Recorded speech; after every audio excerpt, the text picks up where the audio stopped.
నమస్తే, welcome to NXTG news. ఈనాటి వార్తా విశేషాలు. చంద్రబాబు హయాంలోనే శంషాబాద్ ఎయిర్పోర్ట్ కు బీజం పడిందని కేంద్ర మంత్రి రామ్మోహన్ నాయుడు తెలిపారు. అప్పుడు ఇంత భూమి ఎందుకు కేటాయించారని పలువురు విమర్శలు చేశారని అన్నారు. శంషాబాద్ అంతర్జాతీయ విమానాశ్రయంలో ఏవియేషన్ సెక్యూరిటీ కల్చర్ వీక్ నిర్వహించారు. కార్యక్రమంలో రామ్మోహన్ నాయుడు పాల్గొని మొక్కలు నాటారు. అనంతరం మాట్లాడుతూ చంద్రబాబు దూరదృష్టితోనే శంషాబాద్ విమానాశ్రయానికి అంతర్జాతీయ స్థాయిలో పేరు వచ్చిందని చెప్పారు. తెలంగాణలో కొత్త విమానాశ్రయాలు ఏర్పాటును పరిశీలిస్తామని తెలిపారు. విమానాశ్రయాల భద్రతలో అన్ని జాగ్రత్తలు తీసుకుంటున్నట్లు చెప్పారు. ప్రయాణికులు సైతం విమానాశ్రయాల్లో తనిఖీలు, భద్రత పట్ల అవగాహన కలిగి ఉండి భద్రతా సిబ్బందికి సహకరించాలని కోరారు. ప్రతి ఒక్కరూ ఒక మొక్క నాటాలని ప్రధాని నరేంద్ర మోదీ పిలుపునిచ్చారని చెప్పారు. పర్యావరణ పరిరక్షణలో భాగంగా ప్రతి ఒక్కరూ మొక్కలు నాటాలని కేంద్ర మంత్రి రామ్మోహన్ నాయుడు పిలుపునిచ్చారు. ఎయిర్పోర్ట్ ఈ రోజు మనం చూసుకుంటే దేశంలో 4వ పెద్ద ఎయిర్పోర్ట్. దీనికి పునాది మరి నారా చంద్రబాబు నాయుడు గారు 2000లో నాటడం జరిగింది. ఆయన తాలూకు ఆలోచన ద్వారా మొట్టమొదటిగా మన దేశంలో గ్రీన్ ఫీల్డ్ ఎయిర్పోర్ట్ కింద ఈ హైదరాబాద్ ఎయిర్పోర్ట్ రావడం. ఆ రోజు చాలా మంది ఎందుకు ఇంత పెద్ద ఎయిర్పోర్ట్ ఇన్ని ఎకరాలని అన్నప్పటికీ ఈ రోజు 4th largest airport in the country అయి one of the top 10 airports in the whole world లో ఈ రోజు అయ్యింది. హైదరాబాద్ ఎయిర్పోర్ట్ ని డెవలప్ చేస్తాం. అలాగే తెలంగాణలో కూడా పలు సందర్భాల్లో ఇంకెక్కడెక్కడ ఎయిర్పోర్ట్లు వస్తాయన్న ఆలోచనతో చాలా డిస్కషన్స్ కూడా జరిగాయి. సో మా డిపార్ట్మెంట్ లో కూడా ఇంకా తెలంగాణలో ఎక్కడెక్కడ ఎయిర్పోర్ట్స్ రావచ్చు అనే దాని మీద కూలంకుషంగా మేము కూడా స్టడీ చేస్తున్నాం. అతి త్వరలోనే వివరాలు కూడా నేను చెప్తాను. ఖచ్చితంగా నా తాలూకా ఎస్సీ రిజర్వేషన్ల వర్గీకరణ అమలుకి రాష్ట్రాలు త్వరగా ముందుకు రావాలని MRPS వ్యవస్థాపకుడు మందకృష్ణ మాదిగ తెలిపారు. ఈ రిజర్వేషన్ల వర్గీకరణపై ప్రధాని మోదీ నిర్దిష్టంగా హామీ ఇచ్చారని చెప్పారు. ఢిల్లీలో మందకృష్ణ మీడియాతో మాట్లాడారు. ఎస్సీ రిజర్వేషన్ల వర్గీకరణ సాకారంలో మోదీ, అమిత్ షా పాత్ర ఎంతో ఉంది. ప్రధాని, కేంద్ర ప్రభుత్వానికి కృతజ్ఞతలు తెలుపుతున్నాం. ఎస్సీ రిజర్వేషన్ల వర్గీకరణ అమలుకి రాష్ట్రాలు త్వరగా ముందుకు రావాలి. వర్గీకరణ డిమాండ్ ఉన్న ప్రతి రాష్ట్రంలో ప్రభుత్వాలు వెంటనే అమలు చేయాలని సూచించారు. ఎస్సీ రిజర్వేషన్ల వర్గీకరణ డిమాండ్లున్న రాష్ట్ర ప్రభుత్వాలన్నీ వెంటనే అమలు చేసే విధంగా మార్గదర్శక సూత్రాలను రాష్ట్ర ప్రభుత్వాలకు ఆదేశించాల్సిందిగా నేను గౌరవ దేశ ప్రధానమంత్రి నరేంద్ర మోడీ గారికి నిన్న కలిసి విజ్ఞప్తి చేయడం జరిగింది. కొన్ని రాష్ట్ర ప్రభుత్వాలు వెంటనే ముందుకు రాకపోతే అక్కడ సుప్రీంకోర్టు తీర్పును కూడా రాష్ట్ర ప్రభుత్వాలు ఉల్లంఘించినట్టు అవుతుంది. షెడ్యూల్ కులాల వర్గీకరణ డిమాండ్ ఉన్న కాడ గతంలో అన్ని పార్టీల మేనిఫెస్టోలు, అధికార పార్టీల మేనిఫెస్టోలో ఉన్న తర్వాత వర్గీకరణ చేసే విషయంలో కొంత వెనుకడుగు వేశాయి. కానీ ఇప్పుడు సుప్రీంకోర్టే నిర్దిష్టమైన ఆదేశాలు జారీ చేసినందున ఇంకా ఆలస్యం కాకుండా వర్గీకరణ డిమాండ్ ఉన్న ప్రతి రాష్ట్రంలో రాష్ట్ర ప్రభుత్వాలు అమలు చేసే విధంగా ఒక మార్గదర్శక సూత్రాలను ఖచ్చితంగా ఆదేశించాల్సిందిగా నేను గౌరవ ప్రధానమంత్రి నరేంద్ర మోడీ గారిని విజ్ఞప్తి చేయడం జరిగింది. అందుకు సానుకూలంగా తప్పకుండా త్వరగా నిర్ణయాలు తీసుకోవాలని చెప్పి నేను మాట్లాడతాను. అదే సమయంలో కేంద్రం నుంచి కూడా ఆ సూచనలు వెళ్తాయని చెప్పి నిన్న ప్రధానమంత్రి గారు హామీ ఇవ్వడం జరిగింది. కేంద్ర ప్రభుత్వం ఆజాదీ కా అమృత్ మహోత్సవ్లో భాగంగా హర్ ఘర్ తిరంగా 3.0 కార్యక్రమాన్ని ఘనంగా నిర్వహిస్తుందని కేంద్ర గ్రామీణాభివృద్ధి, కమ్యూనికేషన్ శాఖల సహాయ మంత్రి పెమ్మసాని చంద్రశేఖర్ తెలిపారు. ఈ కార్యక్రమం ముఖ్య ఉద్దేశం ప్రజల్లో దేశభక్తిని పెంపొందించడమేనని అన్నారు. దేశవ్యాప్తంగా ఆగస్టు 15వ తేదీన స్వాతంత్ర సమరయోధుల త్యాగాలను స్మరించుకుంటూ జాతీయ పతాకాన్ని ప్రతి ఒక్కరూ తమ ఇంటిపై ఎగరవేయాలని పిలుపునిచ్చారు. శనివారం గుంటూరు కలెక్టరేట్ సమీపంలోని పోస్ట్ ఆఫీసులో ఏర్పాటు చేసిన జాతీయ పతాక ప్రదర్శన కార్యక్రమాన్ని కేంద్ర సహాయ మంత్రి పెమ్మసాని చంద్రశేఖర్ ప్రారంభించారు. అనంతరం పోస్ట్ ఆఫీస్ ప్రాంగణంలో ఆయన మొక్కలు నాటారు. ఈ సందర్భంగా పెమ్మసాని చంద్రశేఖర్ మీడియాతో మాట్లాడారు. ప్రతి పోస్ట్ ఆఫీస్ లో కేవలం 25 రూపాయలకి జాతీయ పతాకాన్ని విక్రయిస్తారని పేర్కొన్నారు. ఈ అవకాశాన్ని పౌర సమాజం సద్వినియోగపరచుకోవాలని తెలిపారు. ఈ కార్యక్రమంలో గుంటూరు పశ్చిమ MLA Galla Madhavi, post office జిల్లా అధికారులు, ఎన్డీఏ కూటమి నేతలు పాల్గొన్నారు.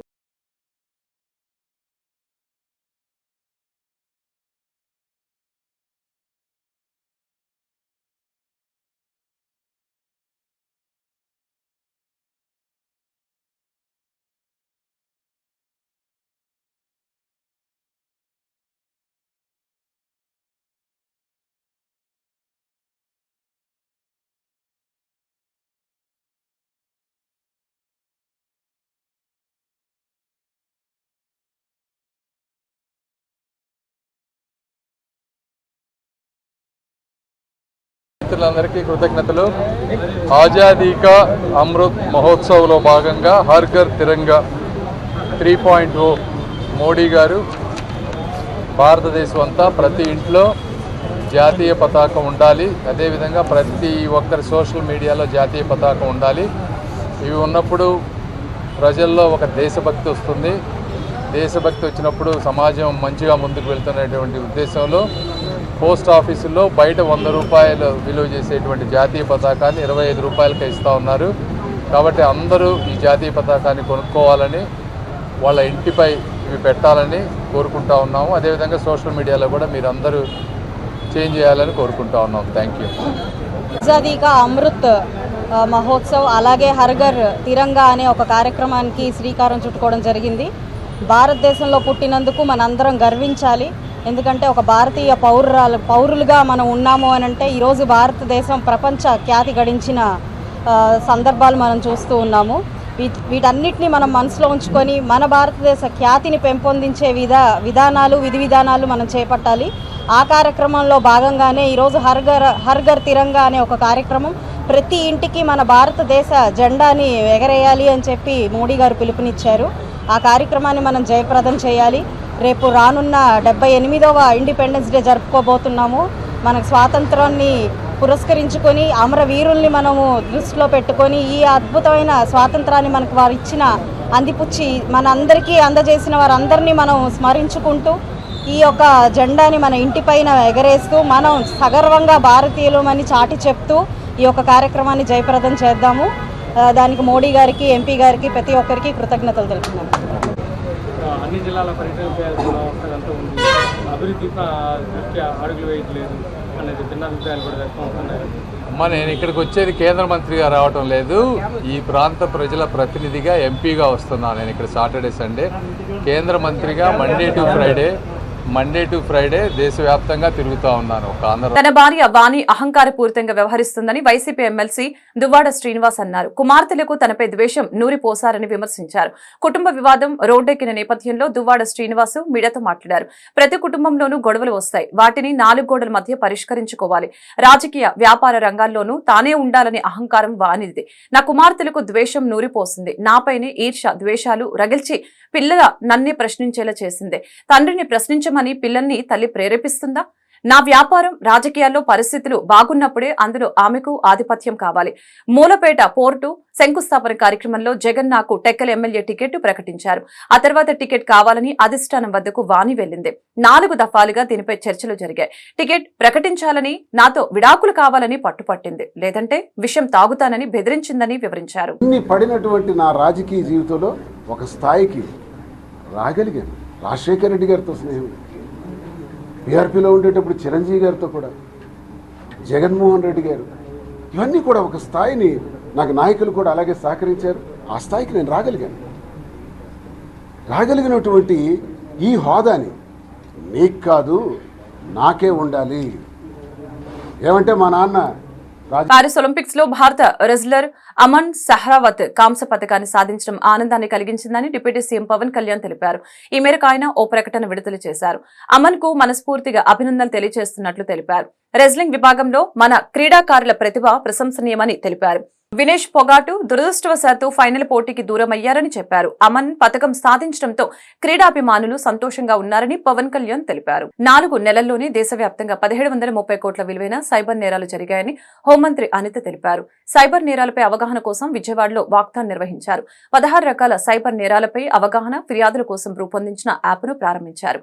ఈ సందర్భంగా హోంమంత్రి మాట్లాడుతూ దేశంలో 24% వరకు సైబర్ నేరాలు పెరిగాయని పేర్కొన్నారు. నిత్య జీవితంలో వినియోగించే అనేక యాప్ల ద్వారా మోసాలు జరుగుతున్నాయని తెలిపారు. అనేక సామాజిక మాధ్యమాలు యాప్లకు పౌరులు అందిస్తున్న వ్యక్తిగత సమాచారమే ఈ మోసాలకు కారణమవుతుందని తెలియజేశారు. లోన్ యాప్లు, హనీ ట్రాప్, ఇతర యాప్ ఊపిలో పడి పలువురు ప్రాణాల మీదకి తెచ్చుకుంటున్నారని చెప్పారు.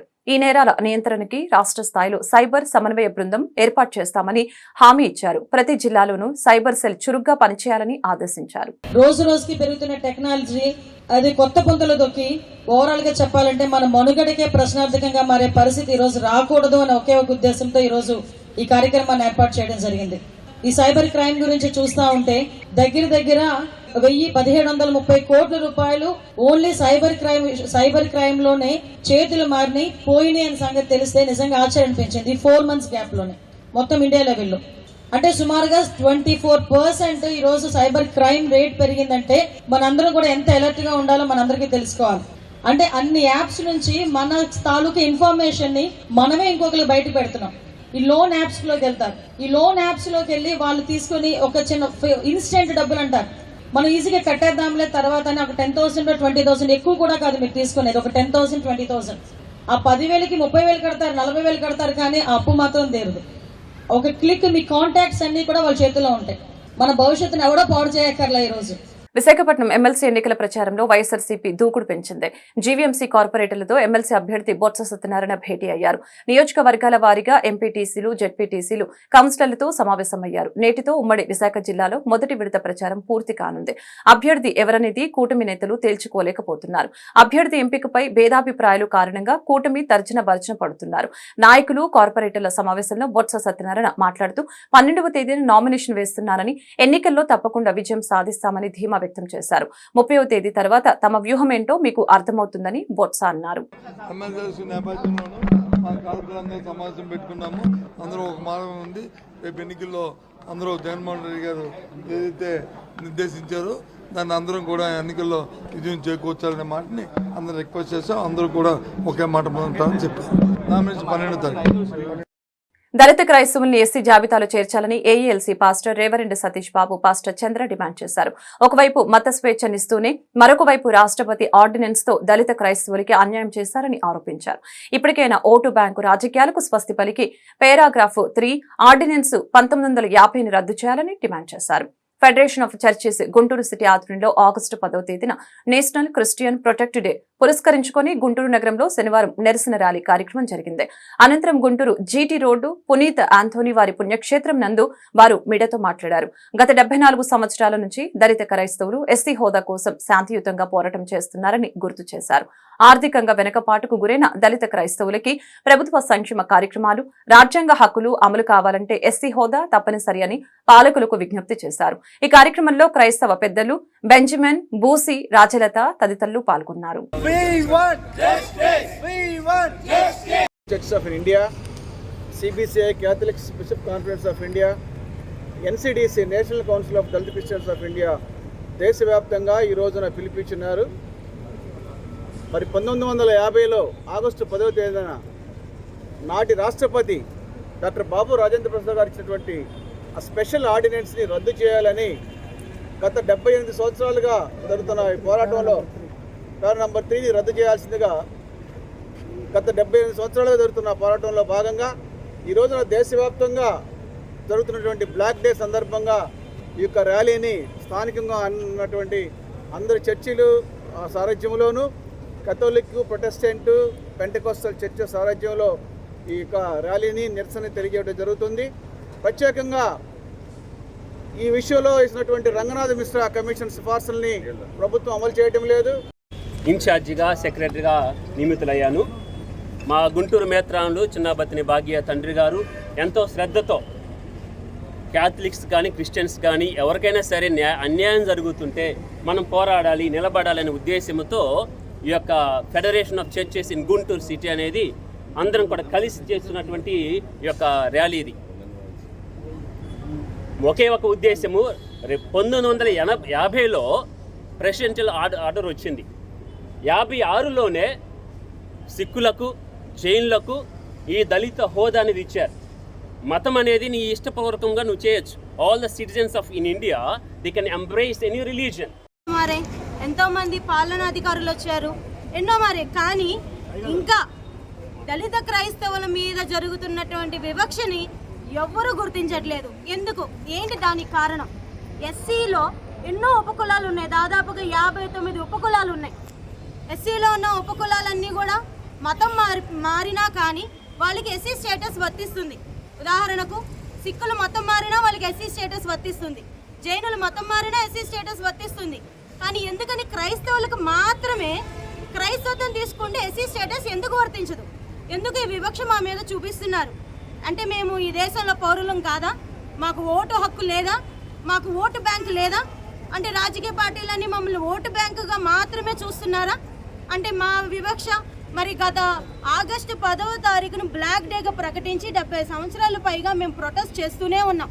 ఎన్నో డినామినేషన్స్, క్రైస్తవులో ఉన్నటువంటి ఎన్నో డినామినేషన్స్ అందరం కలిసి అన్ని ప్రాంతాల్లో, అన్ని జిల్లాల్లో మేము ప్రొటెస్ట్ చేస్తుంటే 70 సంవత్సరాలు మా బాధ మేము కనిపించట్లేదా? మా భవిష్యత్తు, మా తరతరాలు అంతరించిపోయాయి. మాకు మా భవిష్యత్ సంగతి ఏంటి, రేపు ఫ్యూచర్ మా పిల్లల సంగతి ఏంటి, మా పిల్లల భవిష్యత్ సంగతి ఏంటి? ఎందుకని క్రైస్తవులకు మాత్రమే ఎస్సీ స్టేటస్ ఇవ్వట్లేదు? దీనికి ఖచ్చితంగా మన భారతదేశంలో ఉన్నటువంటి నాయకులందరూ కూడా సమాధానం చెప్పవలసిన బాధ్యత ఎంతైనా ఉంది. గుంటూరు పట్టణ పరిధిలో ఉన్న అన్ని క్రైస్తవ సంఘాలు, క్యాథలిక్, ప్రొటెస్టెంట్ క్రైస్తవ సంఘాల శాఖలు, క్రైస్తవ నాయకులు, ఈ పట్టణ పరిధిలో ఉన్నటువంటి క్రైస్తవ సంస్థలు, ఇండిపెండెంట్ చర్చెస్ అందరి ఆధ్వర్యంలో ఈరోజు national Christian protest day August 10 ఈ పట్టణ పురవీధులలో నిరసన ర్యాలీని జరపడానికి మేమందరము కూడా మీ ముందుకు వచ్చి ఉన్నాం.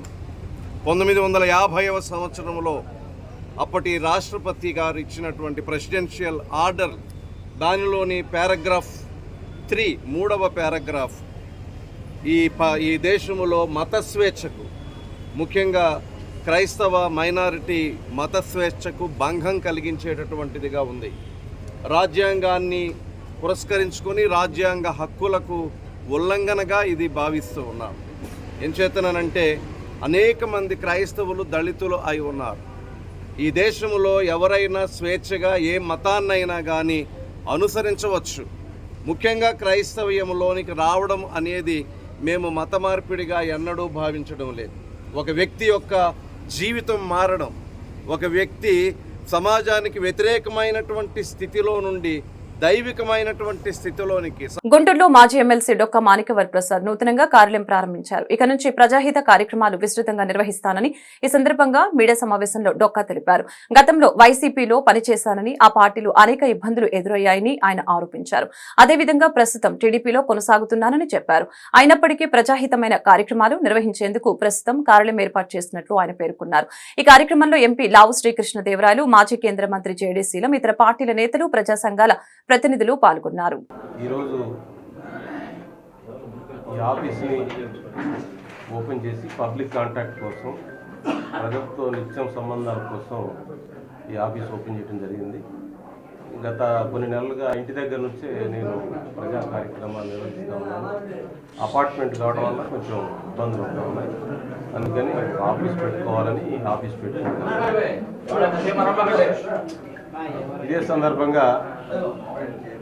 ఇదే సందర్భంగా మా అమ్మాయి కూడా హైకోర్టు అడ్వకేట్, తను కూడా ఈ ఆఫీసు దివ్య ఈ ఆఫీసు ఒక ఛాంబర్ ఓపెన్ చేసుకొని పెద్దలు మా అందరికీ గౌరవనీయులు అన్నగారు జేడీ శీలం గారు, మాజీ కేంద్ర మంత్రులు, రాజ్యసభ సభ్యులు, వారిని సీనియర్ అడ్వకేట్ గుంటూరు బార్లోని సీనియర్ అడ్వకేట్ కోటేశ్వరరావు గారిని, దొడ్డల కోటేశ్వరరావు గారిని, లింగశెట్టి ఈశ్వరరావు గారిని, సీనియర్ కాంగ్రెస్ నాయకులు, జన విజ్ఞాన వేదిక లక్ష్మణ్ రెడ్డి గారిని, ఎలీషా సీనియర్ అడ్వకేట్, ఇట్లా ఫ్రెండ్స్ అందరిని తీసుకొని ఈ కార్యక్రమం నిర్వహిస్తూ ఉన్నాం. ఇక నుంచి ప్రజాహిత కార్యక్రమాల్లో మోర్ యాక్టివ్ ఉంటుంది. ప్రజలకి వాళ్ళ అవసరాలను బట్టి, వాళ్ళ యొక్క స్థితిగతులను బట్టి, వాళ్ళ యొక్క రాజకీయ అవసరాలు లేకపోతే అనేక సమస్యల్లో వాళ్ళ యొక్క కాజెస్ రిప్రజెంట్ చేయడానికి నేను మోర్ యాక్టివ్గా ఉంటాను. గతంలో నేను ఒక పార్టీలో ఉన్నాను. ఆ పార్టీలో చాలా నిస్పృహకు గురి అయ్యాను. నేను జనరల్గా పార్టీలో అయినా కొంత నాకున్న యాక్టివిటీలో నేను కొంత నాకున్న పరిధిలో ఏదో ప్రజలకు సేవ చేయడానికి వాళ్ళకు ఉపయోగపడటం పనిచేస్తూ ఉంటాను. ఎలాంటి ఆ పార్టీ సిద్ధాంతాలు నాకు ఎందుకంటే అక్కడ ఏం లేదు, ఇతర పార్టీని ద్వేషించడం, తిట్టడం అనే ఒక క్లాసులో నేను ఫెయిల్ అయ్యాను. నేను వాళ్ళని సూట్ కాలేకపోయాను, చాలా అవస్థపడినాను. దానికి రిగ్రెట్స్గా నేను కోర్స్ కరెక్షన్లో భాగంగా మళ్ళీ నేను చంద్రబాబు గారి దగ్గరికి చేరటం జరిగింది, వారికి మద్దతు ఇవ్వడం జరిగింది. అయినా రాజకీయాల్లో నాకున్న సఫిషియెంట్గా నేను అందరూ రీచ్ అవ్వాలను, అందరూ రీచ్ అయ్యాను. ప్రజా విశ్వాసాన్ని నా చేతనంగా పొందాను. మహాత్మా గాంధీ గారు, అంబేద్కర్ గారి యొక్క ఆలోచనలు ముందు తీసుకెళ్తూ ఇంకా ప్రజల్లో విస్తృతమైన సేవ, నాకున్న బెస్ట్ ఎక్స్పీరియన్స్ని ప్రజల కోసం పనిచేయడానికి నేను కృషి చేయాలని నిర్ణయించుకున్నాను. దానిలో భాగంగా ఈ ఆఫీస్లో ఓపెన్ చేయడం జరిగింది. అందరికి కూడా ఆహ్వానం. లీగల్ ఇష్యూస్లో కూడా మా అమ్మాయి యాక్టివ్గా ఉండడానికి కూడా నిర్ణయించుకుంది. ఇవన్నీ కార్యక్రమాలు చేయడం కోసం, ప్రజలకు దగ్గరగా ఉండటం కోసం ఈరోజు పెద్దలతోటి ఈ ఆఫీస్ను ఓపెన్ చేయించడం జరిగింది. ఈ వార్తలు ఇంతటితో సమాప్తం. మరొక బులెటిన్లో మళ్ళీ కలుద్దాం. నమస్కారం.